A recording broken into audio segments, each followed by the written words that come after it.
جس سے تکبر کر رہا ہے اسے حقیر سمجھنا. This is called تکبر. نیاز خلیفہ یہ شیخ الحدیث ہے. میں مانتا ہوں مثال کے طور پر نیاز خلیفہ کو میں شیخ الحدیث مانتا ہوں, شیخ التفسیر مانتا ہوں, شیخ الفقہ مانتا ہوں, مفتی مانتا ہوں. مگر مجھے یہ ہے کہ میں ان سے بڑا شیخ الحدیث ہوں, ان سے بڑا شیخ التفسیر ہوں, مثال کے طور پر ان سے بڑا شیخ الفقہ ہوں, ان سے بڑا کیا ہوں, مفتی ہوں. تو یہ تکبر نہیں. نیاز خلیفہ مثال کے طور پر دارالمناجہ اسے حقیقت نہیں سمجھنا. نیاز خلیفہ کو میں سید سمجھتا ہوں, سمجھیے جو سید ہے میں سید سمجھتا ہوں, لیکن خود کو طرفین کا سید سمجھتا ہوں. میری ماں بھی سید ہے, میرا باپ بھی سید ہے, وہ شرف نیاز خلیفہ کو نہیں ہے. تو ایسا سمجھنا تکبر علے ہے. تکبر کیا ہے؟ تکبر کیا ہے؟ یہ تو راؤتر ہے, میں طرفین کا سید ہوں. یہ کیا ہے میرے ساتھ؟ یہ تکبر خود کو بڑا سمجھا, تو اس طرح تکبر کیا ہے؟ اگر میں پوچھوں نا تو یہ سب بحث ہوتی ہے. تکبر کیا ہے, اصل کیا ہے, تکبر کو کس طرح نکالنا چاہیے, اصل کو کس طرح نکالنا چاہیے. تکبر, حسد, ریا یہ سب گناہ کبیرہ ہے, ان سے بھی بچنا ضروری ہے ورنہ جہنم میں جائے گا. اللہ تبارک و تعالیٰ ان سب باتوں کو میری آپ کو سمجھنے, یاد رکھنے اور اس کو ان پر عمل کرنے کی توفیق عطا فرمائے. ضروری باتیں تھیں سنا دی. الفاتحہ. اللهم صل على سيدنا محمد وعلى آل سيدنا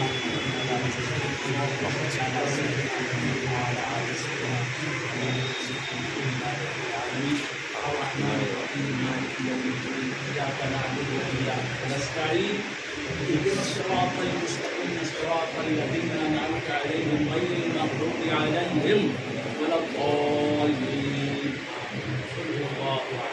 الله الصمد لم يلد ولم يولد ولم يكن له كفوا احد.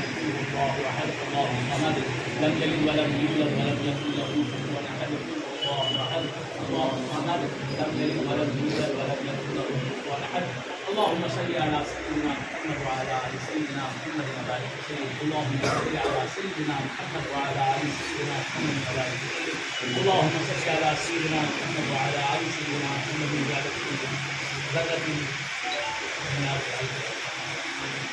اے اللہ ہم نے جو کچھ سنا ہے اسے سمجھنے, یاد رکھنے, اس پر عمل کرنے کی توفیق عطا فرما. ہمارے نیاز خلیفہ کو موقع عطا فرما کے اس درسگاہ میں ان 3 علوم کو یہ سکھانے کی فرائض بن جائے. یہاں آئے لوگ علم کلام, علم فقہ اور علم تصوف سیکھنے سہولت کا مولانا اس درسگاہ کو, دینی درسگاہ کو,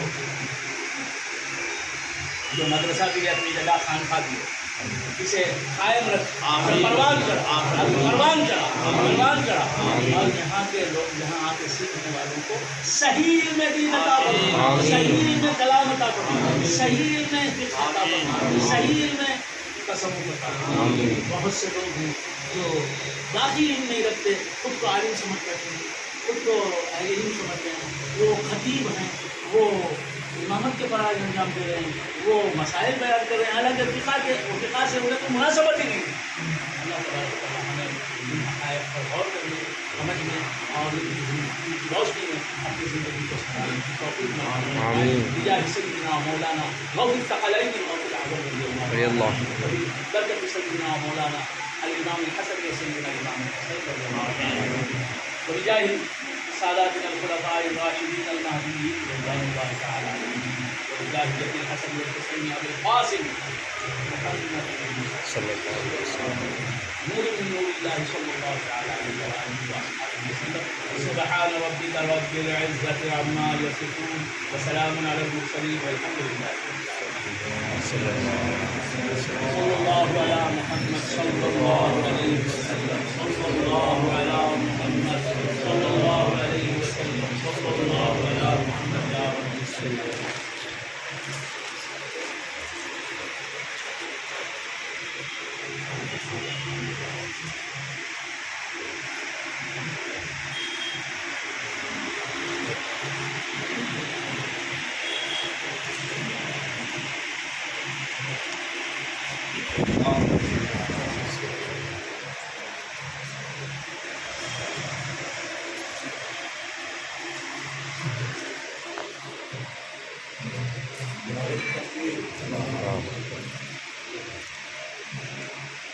نعرہ تکبیر